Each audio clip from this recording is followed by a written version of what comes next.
As humans, you have two jobs, really three. Number one, wake up.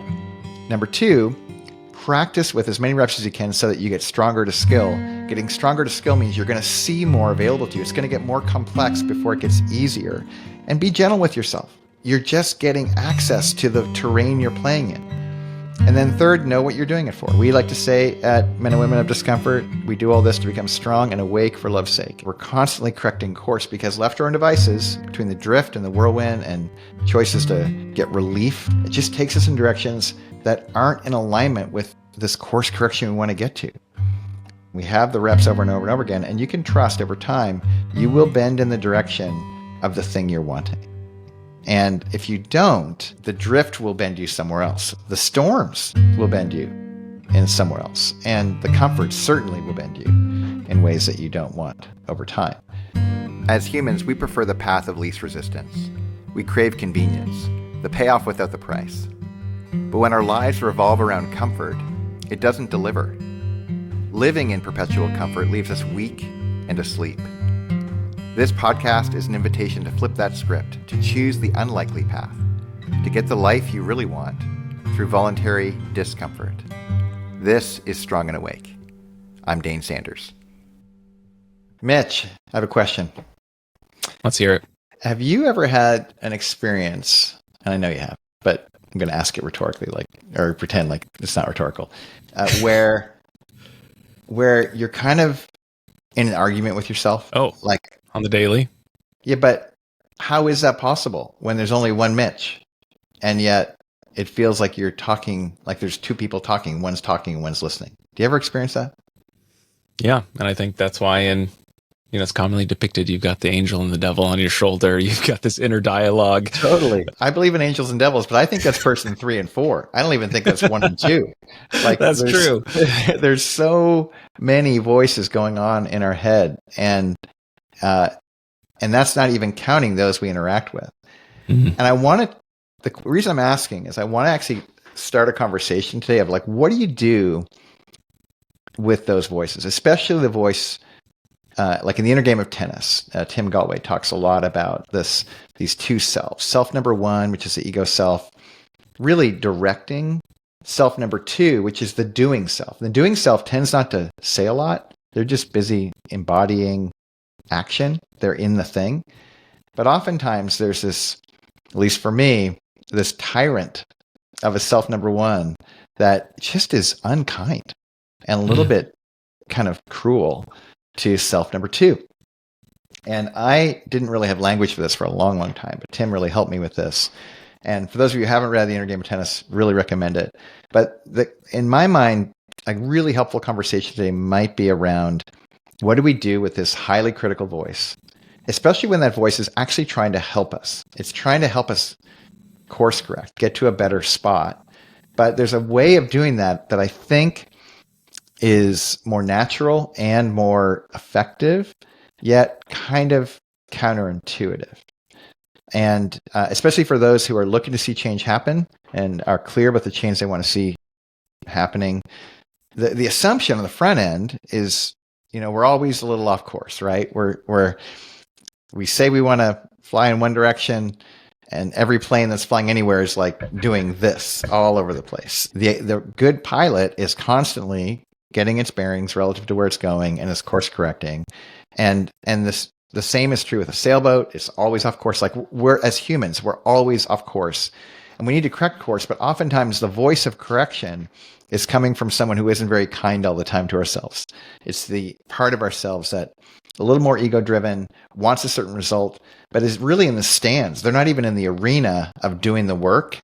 And yet they're the ones that's really, really loud. So I would love to spend some time today talking about what does it mean to correct course? The idea, everyone understands of the need for it, but how do we actually go about doing that, and how could it be effective? Yeah.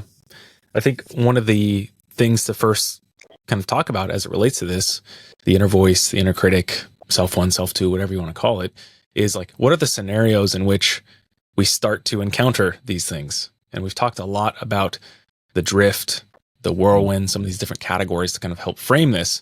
But I do think it's helpful to explore specifically in this context of course correction and this kind of inner talk that we have, because that's often when I find it is the loudest, either feelings of shame, of guilt, of, even just like aiming for perfection and like, yeah, I'm doing amazing. Like even that can kind of subvert our course absolutely. direction.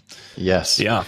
Yeah. So I guess the question would be like, when does this come up, and how does that kind of impact the presence of this voice and this dialogue that we have? Yeah. I know for me, again, the self one, self two conversation can be helpful. And I'm not speaking for Tim anymore. This is just my experience of these ideas. But there's a sense in which whenever self one feels threatened, they're going to look bad, be wrong, appear broken, somehow be in some place of they're nervous, they want to self-preserve. Where it comes up for me a lot is I'm playing pickleball and I really want to hit a shot, and or it could be any game, honestly, any competitive. You want this, there's some sense of stakes. You want to play to win, and it's a finite game. It's a fun game, but it's not in this moment, not fun because you're like, come on, man, come on, being unkind. I think the first act is to recognize first, this happens everywhere all the time for all humans. It's very normal that these are things going on. But most of the time, people are a little bit, they think they're singular beings, meaning it's just one person. But recognizing the distinction between the teller and the doer in ourselves is first helpful, because then you can differentiate between what is that inner voice? What is going on? However you interpret it, there's some inner critic that is demanding a different result than you're achieving in that moment, and it's cracking the whip. And the opportunity is to first recognize that's happening, and then, ironically, turn the volume down. Turn the volume. Like, you can recognize, okay, you want a certain result. I get that. But strategically, what's the best chance of getting that result? What course should I correct in order to get the thing that I say I want? What am I trying to guide towards? That critic can give you a sense of the result you're shooting for, but ironically, the more you're conscious of don't screw up, don't screw up, don't screw up, don't screw up, the least likely you are like, it's more of a self-fulfilling prophecy. You're going to get to where that goes. It's when you think of that course correction metaphor, if anyone is listening who's ever ridden a motorcycle, they recognize that if you're driving along, you're turning a corner and you're nervous, like you're going too fast or whatever, the worst thing you can do is look in the direction of where you don't want to go. Because wherever you look, that's where you're going to drive. And as someone who's crashed a motorbike before, I know that feels, it's not fun, but it's an exercise of a discipline, really, of having really particularized focus, almost like a relaxed focus, is how Tim Galway talks about it, where we are just fixated on the result and not actually concerned so much about the mechanics. We're more interested in clear, focused, what is a picture in my mind of the thing that I want to see happen? And first of all, you're more likely to get out of that bend if you're on a motorcycle, but in life, you're more likely to get the result that way. But if you don't get the result, what is not resourceful is to spend any energy on the outcome. Sometimes we have really horrible technique in a game, or we make really bad choices and we just get lucky, and we have outcome bias, right? Where we get the result we're looking for, but we did it in kind of a poor way. And that's not helpful. In other contexts, we do exactly the right thing and we don't get what we want. And that can tell us some weird mixed information, which is why it's so critical to, first of all, just be awake. If you're not awake, you're just going to be driven by, did I get the result or didn't I? And I'm just happy with the result. But if we're actually interested in improvement and increasing our capacity or skill, what we really want to do is do it well, have great form, move in a direction where, whether it's in a conversation where we're trying to get a result that we're looking for, or a skill like with our bodies, or even just relating in a way that is charitable and kind. I think the first thing is to notice, quiet the critic, because the critic tells us where to go, but you just need to quiet him down. And then just keep the result in mind as you go through that exercise. And the results will, in large measure, take care of themselves over time. Not in a singular rep, because a singular rep can throw you off, but you have enough reps And you can begin to go, oh, when I do this, I tend to correct more consistently, and I probably need to be a little bit more awake, more awake, more awake. And we're always drifting asleep. So how can we stay awake, notice, and be present to the thing at hand? That gives us our best shot at the outcome. But more importantly, it gives us our best shot of improving over time. Right. There's so many things that I want to kind of highlight there. One is the importance of being awake. Like, in order to course correct, in order to move in a certain direction, you have to have a course that you're heading in. That's right. Part of the awake part. One, being aware that you're actually moving in a direction, regardless of if you're proactively moving there or you're drifting your way there. So I think that's important. Second is like the embodied nature of this. You know, you don't become a good tennis player by just sitting there envisioning the swings, envisioning the mechanics, reading all the books. It's embodied. You know, you're out there getting the reps in, like putting yourself in the situation when you do like have these, you know, wrestling matches or you know, inner monologues, inner dialogues between these two selves. So I think that it's really critical. And I think it feels obvious, but I think so many of us think like in these extremes where it's simply like do, like don't mind the feelings, dismiss all criticism, dismiss all guilt, or it's all in just this positive envisioning the future, where I think it's like a lot more nuance, and that nuance comes with that embodied actual exercise and practice. And then third thing, or fourth thing, I've lost count, is that it's not just about those specific moments. It is about those moments, but zooming out, seeing the bigger picture, playing the longer game, I think is one of those really important things that a lot of folks can spin into, you know, discouragement, disillusionment, both positive and negative, thinking they're amazing or thinking they're the worst, because they don't have that bigger picture. And I say they, meaning like I'm included in this too. Yeah, all humans everywhere, all the time. A lot. Yeah.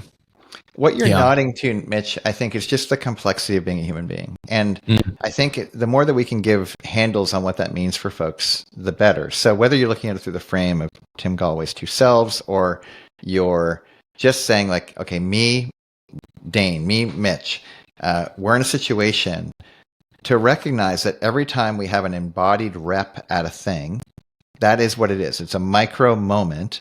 And over the course of a lifetime, if you zoom out, we have millions of these moments in whatever skill we're trying to develop. And we stick with tennis.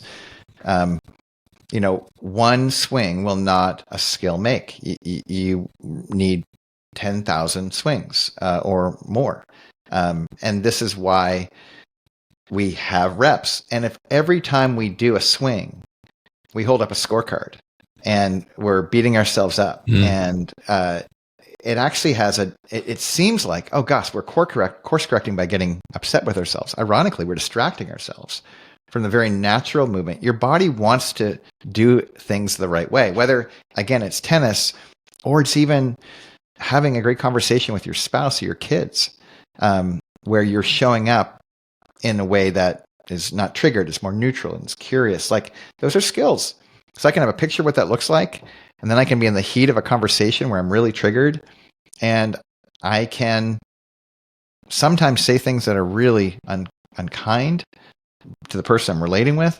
And a course correct would be, how quickly can I notice that's what I'm doing? Slow down, quiet the critic of myself and the other, and get curious, get neutral, have a more natural rep of the thing, where I'm more in tune with this true north version of me, which is, oh, I'd like to be someone who listens. I'd like to be someone who is maybe quiet, like first, and make sure that the person I'm engaging with feels heard, that there's an opening for me to have a conversation with them. And what I've found is the more I can kind of zoom out, like you're describing, and the more reps that I have a body of content to go, oh, what does a more nuanced course correction look like? Well, in this instance, if it's a sport, and I'm not really thinking like, I got to hit it down the line. It's more like, it's kind of natural. You get 1,000 reps and you start realizing, oh, I have options. I see the court differently. There's just more dimension to the domain that I'm navigating. If I'm in a conversation with somebody, same thing. There's just more to see. And I think people who are asleep don't see very much. And why I want to really break it down to, look, as humans, you have two jobs, really three. Two jobs are, number one, wake up. Number two, practice with as many reps as you can so that you get stronger to skill. Getting stronger to skill means you're going to see more available to you. It's going to get more complex before it gets easier. And be gentle with yourself. You're just getting access to the terrain you're playing in. And then third, know what you're doing it for. We like to say at Men and Women of Discomfort, we do all this to become strong and awake for love's sake. And we say it in that order because it rhymes, not because that's the order it is. But we're trying to get stronger. We're trying to be awake in the process. Usually waking up is first. But even if it isn't, it's not just for ourselves. It's for this notion that love in ourselves, love in community, in those that we're in relationship with, we're constantly correcting course, because left our own devices, we talk about all the time, between the drift and the whirlwind and choices to get relief from those things by venting or whatever, it just takes us in directions that aren't in alignment with this course correction we want to get to. True north, what is it? Have the reps, don't overly judge, affirm the fact that, honor the fact that the one who's in the game, the self number 2, is doing the work and they're doing their best. And they're not off the hook if they miss the mark, but they get to have another rep and try their way forward. So I'm being long-winded, but I want to just acknowledge the fact that humans are complex. And the more that we can have some frameworks in our minds, some concepts on how humans tend to work in these situations, the more we can realize that our efforts to course correct don't have to be quite so unkind to ourselves, nor unkind to others, that we can just set the parameters, create an environment where the work is done. We have the reps over and over and over again, and you can trust over time, you will bend in the direction of the thing you're wanting.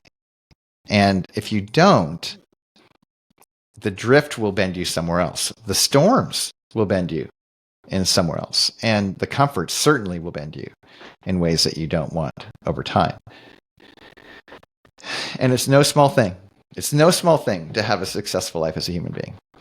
We're navigating a lot. Life is hard, says Scott Peck. And he's not wrong. And the question becomes, how do we navigate this difficult life? And I think course correction is just a really kind way to go, oh, I'm always course correcting. I'm always a little off. And this gives us a path to get on the path and then realize we're off again, and just know that much of what it means to be a human is this exercise. One of I think a lot of people can recognize the importance of course correction and the cost of not course correcting. But I think there's also these kind of subversive things that we've touched on in other episodes, and even in that presentation right there. There's a difference between perfection and wholeheartedness, between guilt and shame, between what healthy, real, true grace looks like, and what letting yourself off the hook looks like. So before we get into kind of like the practice of course correction, as this helicopter is flying overhead, I'm wondering, what are those kind of things that either we've tried in the past, or that we've said, no, I've course corrected in the past, but it didn't work for me, or this is great, but that's not really how it works. Like, what are those things that are kind of subverting our efforts in this category?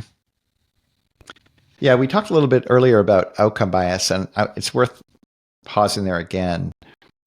If someone is going for perfect, often what's veiled as perfect is they want a certain result.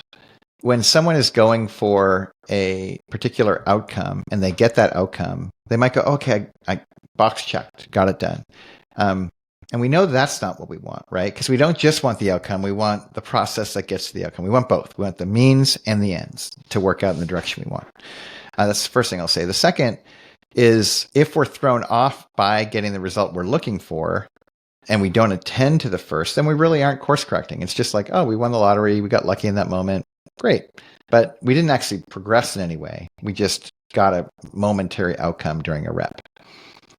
So the first thing I'd say is that. The second I would say is, when the critic is talking all the time, hey, come on, man, or you find yourself, you're playing a sport and you don't like the result, and you're lamenting it, you're angry, you're frustrated, you're saying things that you would never say to a friend, but you're saying to yourself, like, idiot, I can't believe you did that. Those are massive energy losses. Like, you're losing resource. And there's a real discipline to stay contained, to have a hold of yourself and be present.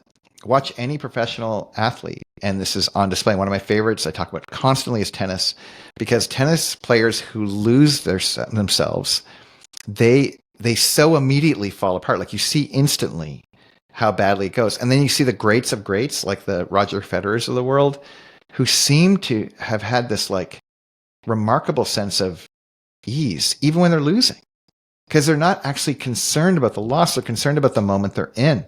And if they can get their moment and they're in and they're locked into that, they're less worried about the perfect score and they're more concerned about the wholehearted execution.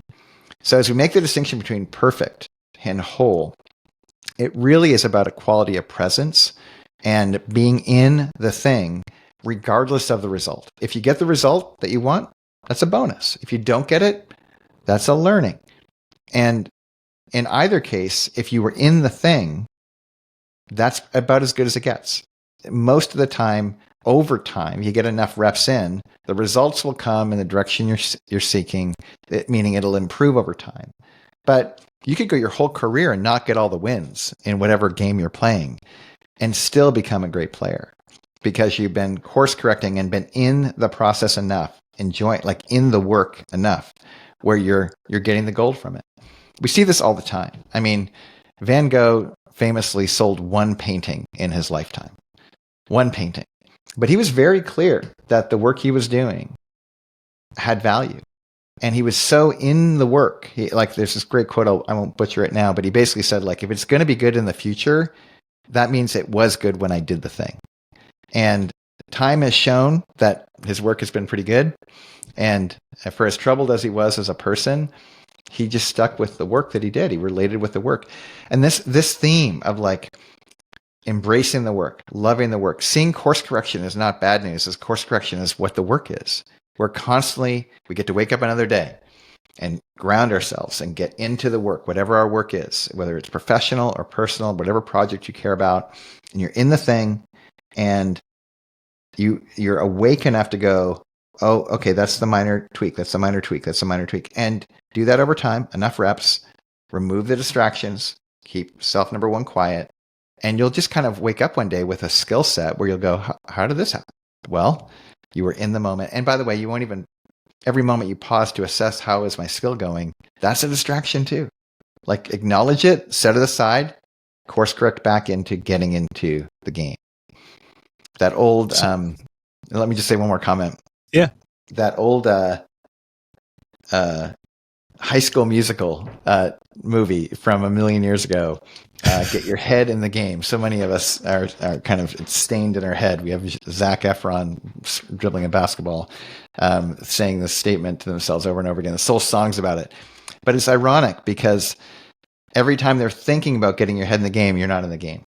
Every time you're hearing that kind of lashing out of self to self, that's actually not course correcting. It's giving you a sense of where you should go, but then you need to quiet that voice and just get into the thing. And that quiet is, for a lot of people, a haunting sound. Yeah. To get your head in the game means to get out of your own head. That's exactly it, man. Nailed it. Yeah. That's exactly it. And it's, I think we have a lot of examples because our world is so recorded and played back, and there's so many pundits kind of commenting on what are they doing, even listening to journalists talk to athletes like, are you stressed out right now, are you this, and the smart athletes are just muting that voice, like they're designifying the question, they're dodging it, they have staged responses because they know that could throw them off their game. Their interest is to get back in the game, get their reps, and enjoy that process, enjoy the course correction process. And that's where I found the most satisfaction, regardless of the result. And it's also fun to try really hard to win. This is this ironic, paradoxical part to it, where you're still trying to play to improve, but you just you don't take yourself so seriously if you don't get the result you're looking for every time. Yeah, absolutely. We've talked about, we've been on the tennis court, been on the basketball court, been in High School Musical even in this conversation. I'm wondering what this looks like as like a daily practice, feet on the ground in the context of work, in the context of family, in the context of our day-to-day lives. Like, what does it look like to cultivate this, not just as a thing that we do every once in a while, but kind of a daily habit, and it's constant. Leaning towards this. Yeah, it's constant like gravity, man. Like it's always going. And I think it's probably most helpful if we take one in turn. Like let's talk, which one do you want to talk about? You work, mean which? family? Like there's so many categories. Which let's take one in turn. I don't think we need to go into all of them, but let's talk about work. I think lots of listeners probably have that in common. They work in some capacity.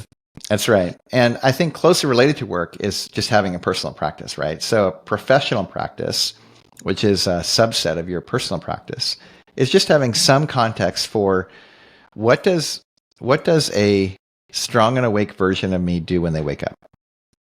What does a strong and awake version of me do in the middle of the day when they're tempted to drift in their fatigue? What does a strong and awake version of me, especially strong and awake for love's sake, do at the end of the day to set me up for the next day? At the least, we need 3 course correcting times where we pause from our work and go, where am I? Get your bearings and get back into the work. And that getting your bearings, for me, every morning, looks like I get up and I get in a cold shower. Resist it almost every morning. I don't turn it on and wait and get in. I get under the shower head and I turn it to cold, and it hits me again. And about 7 seconds later, it used to be more like 18, I'm just in bliss. It's great. I've woken up. Here I am again. Shortly after that, I'm holding my breath before my cup of coffee. I do a routine where I do some significant breath work. And then I ground myself in ideas that I think are the most real ideas in the whole world, around scripture. And I pray for my friends and my enemies, like anybody. And in that effort, I'm grounding to what I think is most real. I'm orienting, I'm calibrating like it's a fresh day. Often just before that, I've been sleeping and I have these crazy dreams and I'm tempted to like get lost in weird directions. So I'll even like journal my way out of my headspace into a calibrating place. Now, these are just the habits that I've taken on to start my day. And you have your version. I think a lot of folks have very particularized ones that they've learned over time with a bunch of reps, that these are the things that set you up to start your day really well. Here's what I'm confident never starts people's days really well. They wake up and the first thing they do is they check inbound messages, whether it be on social or their email or Slack or whatever it is. And all of a sudden they've taken the reins to their life and they've handed them over to whoever reached out to them overnight. And they do it out of a sense of dopamine interests, or all the reasons is well documented. But here's what I know right out of the gate. They're just, they've not corrected course. They've actually thrown themselves into a void where whatever's in that void is going to take them wherever they want to go. And that's unfortunate. Every time I've ever done that, and I've worked really hard to not make that my practice to start my day, man, oh man, it's very difficult to recover. I can get to the end of a whole day and go, I just literally threw a day away. We have so few days in our lives. To throw one away is just lamenting. So that's the first thing I say to start my day. I'd also say on a sustained day, like almost every single day, I get tired right around 2 or 3. And at that moment, there's probably a bunch of exercises I can do. I have a standing desk that I can wheel up or down, and that'll get me up or down. And that's a little thing that can be helpful. Stretching, exercise, movement with your body, taking meetings where you go walk around the block. All of these things can help in waking up, staying hydrated throughout the day. And then, of course, ending my day, having an end of day ritual around how I set up my sleep, how I stretch, all those exercises, how I floss my teeth, how I stand on this little mat of seeming nails, these little plastic thingamajigs that I stand on while I brush my teeth. All these things I'm often made fun of for them, but they're actually strategically in place in my life to wake me up, to course correct, and keep in tune with the things that I know is my work, the thing I'm called to do in my life, so that I can stay oriented to that thing. And some of that work includes things like sleeping really well. Like that's work. To have a committed practice that I would get in my bed knowing that I have to be in bed for 8 hours, get 7 hours sleep, so I can wake up and do it again tomorrow and be course correcting all day. Loving that routine, that pattern, that practice, for me has been the biggest game changer. And I'm not saying that my practice has to be someone else's practice, But if we aren't coming up with some intentional practice that's taking us somewhere that seems to be improving over time after enough reps have happened, where I'm willing to correct course all the time, I find myself in a really bad place. And I don't want to be in a bad place. I want to be in a sense of like, I'm on purpose. How I'm spending my life is taking me a little closer to the skill and person I want to be. On that note, you said at the very beginning of that, when you're faced with a situation, a moment, a time of day, to ask yourself, what would, a strong and awake person, or me being strong and awake, do in this scenario? And I think that's really important, because it doesn't just say, what's my goal? What's the outcome I want? It roots itself in the moment, which is what we have. We talked about this when we said get to versus have to at the beginning of our series. And it roots itself in identity too. What would this person, me, do in this scenario? I think something as simple as that question is so resourceful. And along those lines of like kind of resourceful frameworks, questions, tools, we do something in our community MWOD called Fess Up Fridays, where we get to kind of practice this kind of course correction. I wonder if we could end on that note about what that looks like and why that's resourceful, not just for someone to do in community with others, but even as you start doing this within your own kind of practice, whether that's reflection or journaling time. Mm-hmm. Yeah, I think sometimes we can get in our own heads in a way that's not resourceful, right? And I also think there's generational things that are going on right now that makes this even more complicated.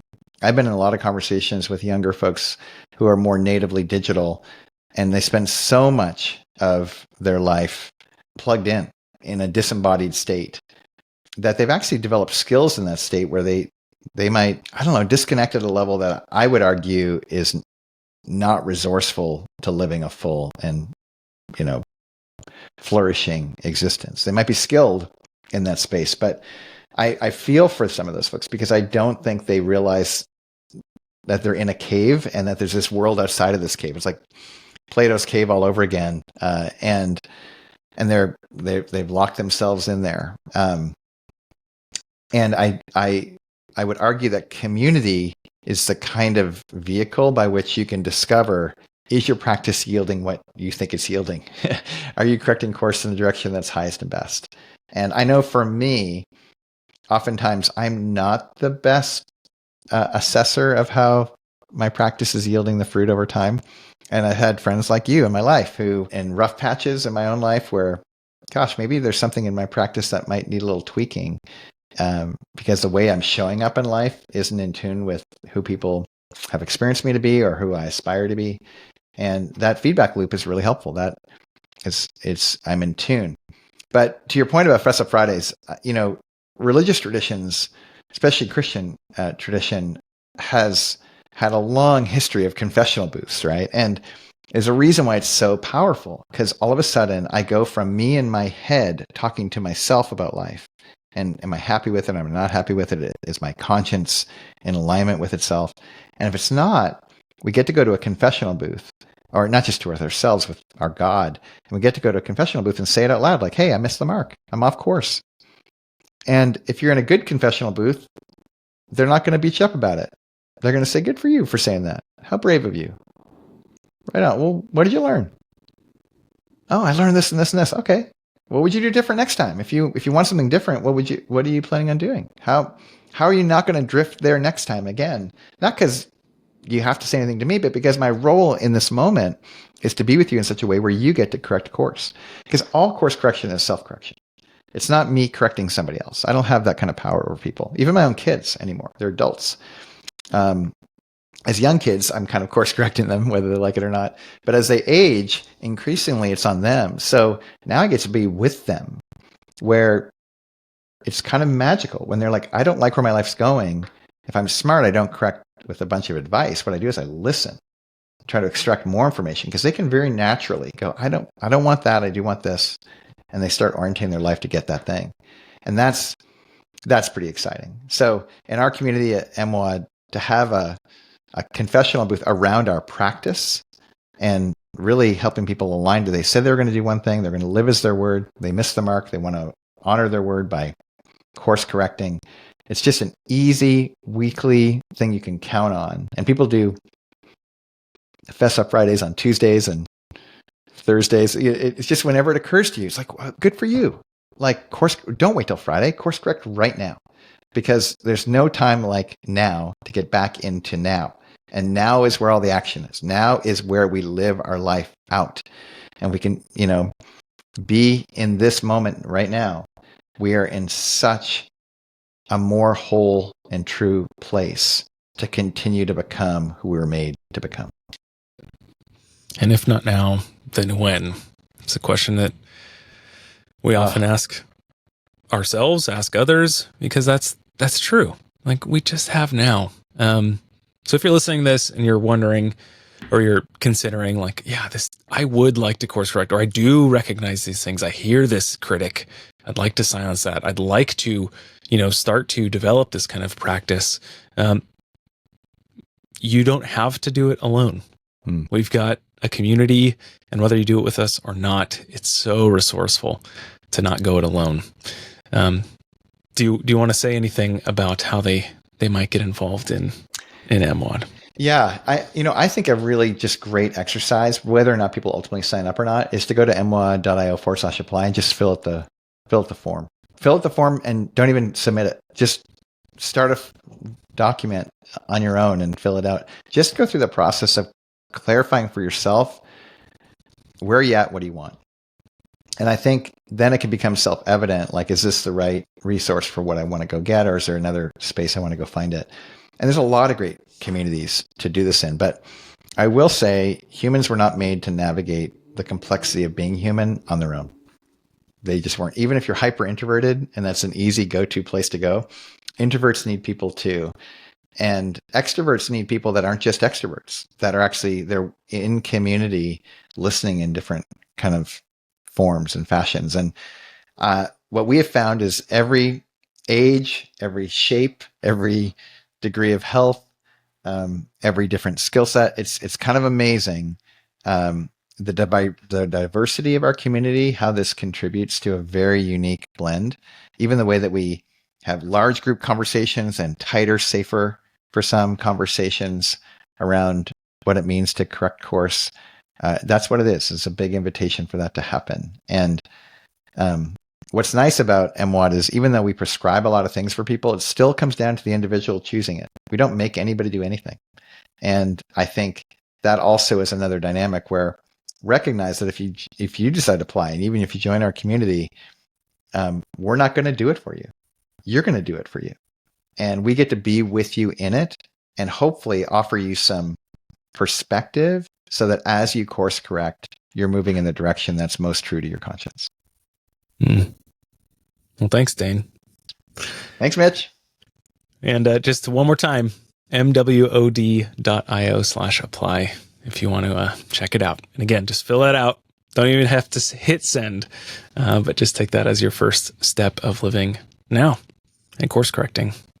Men and Women of Discomfort is our membership community, and we are open to everyone. But keep in mind, our tagline is, it's probably not for you. If we're wrong about that, or if you want to find out for yourself, you can find us at MWOD.io.